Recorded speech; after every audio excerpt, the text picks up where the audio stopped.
Halo, selamat siang anak-anak. Assalamualaikum warahmatullahi wabarakatuh. Pertemuan kali ini kita akan membahas tentang unsur, senyawa, dan campuran.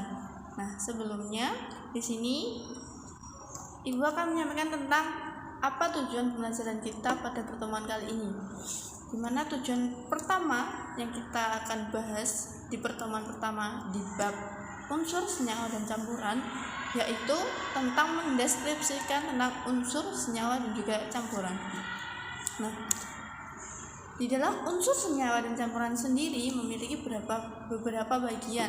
Dilihat dari peta konsep di atas, bisa dilihat bahwasannya terdapat ada 3 cabang, yaitu unsur, senyawa, dan juga campuran. Dimana setiap bagian itu ada tentang pengertian, aturan, dan juga unsur dalam kehidupan sehari-hari. Nah, untuk pertemuan kali ini kita cukup membahas tentang pengertian unsur. Nah, apa sih unsur itu? Unsur merupakan zat tunggal yang tidak bisa diuraikan lagi menjadi zat lain dengan reaksi kimia yang biasa, kecuali dengan reaksi nuklir. Karena memang biasanya unsur ini akan bereaksi jikalau digunakan dalam reaksi nuklir. Nah, untuk unsur sendiri itu terbagi menjadi 3, yaitu unsur logam, unsur non-logam, dan juga unsur semi-logam. Nah, apa sih unsur logam dan juga unsur non-logam dan juga semi-logam? Nah, lebih singkatnya bisa kita lihat di tabel bahwasannya non-logam itu memiliki beberapa sifat seperti rapuh dan tidak dapat ditempa. Itu salah satu ciri dari non-logam. Untuk logam sendiri memiliki sifat yang dapat ditempa dan juga mudah untuk direnggangkan, di mana antara non-logam dan logam memiliki perbedaan, di mana non-logam ini memiliki sifat yang non-konduktor, sedangkan logam memiliki sifat konduktor, di mana non-logam tidak bisa menghantarkan listrik atau panas, dan sedangkan logam bisa menghantarkan listrik dan juga panas. Nah, untuk semi-logam ini bisa kita lihat bahwa memiliki unsur yang memiliki sifat yang cenderung setengah dari logam dan juga non-logam, di mana unsur non-logam ini berada di antara unsur logam dan juga unsur non-logam. Biasanya unsur ini memiliki sifat konduktor yang lemah, sehingga mereka bisa dikatakan dengan unsur yang memiliki tingkat konduktoritas atau penghantar listrik atau panas yang rendah. Nah, ini selanjutnya ada nama unsur, penamaan unsur yang nanti akan bahas kita minggu depan. Kita skip. Terus ini ada unsur dalam kehidupan sehari-hari juga kita skip. Nah, selanjutnya yaitu senyawa. Apa sih senyawa itu? Senyawa merupakan gabungan dari beberapa unsur yang terbentuk melalui suatu reaksi kimia.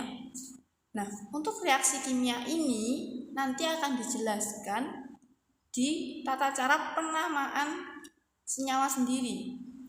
Nah, senyawa sendiri memiliki reaksi kimia. Reaksi kimia itu ada 2, yaitu reaksi yang biasa digunakan atau bisa dibilang memakai rumus kimia. Jadi reaksi kimia ini melibatkan rumus kimia yang digunakan untuk penamaan, di mana ada 2, yaitu rumus molekul dan juga empiris. Nah, untuk senyawa sendiri itu memiliki sifat yang tidak dapat dipisahkan dengan cara fisika. Nah, senyawa sendiri terbagi menjadi 2, yaitu senyawa organik dan juga senyawa anorganik. Untuk senyawa organik ini merupakan senyawa yang berasal dari makhluk hidup atau dari proses fotosintesis. Nah, biasanya senyawa ini terdiri dari karbon sebagai rangkaian utamanya, dan seperti organik gula itu mengandung unsur C12, H22O11. Nah, untuk senyawa anorganik ini berasal dari sumber daya mineral yang terdapat di bumi, biasanya yaitu di kerak bumi. di mana senyawa ini biasanya memiliki titik didih dan juga titik beku, titik didih dan titik leleh yang relatif tinggi. Contohnya yaitu NaCl dan karbon dioksida. NaCl tadi adalah garam ya, garam dapur. Nah, ini ada aturan, kita skip. Terus ini juga contoh, kita skip. Selanjutnya yaitu campuran. Campuran merupakan gabungan dari beberapa zat dengan perbandingan yang tidak tetap melalui suatu reaksi kimia. Nah, campuran ini bisa diartikan bahwasanya terdiri dari lebih satu senyawa atau biasanya senyawa yang organik dicampur dengan non-organik seperti itu.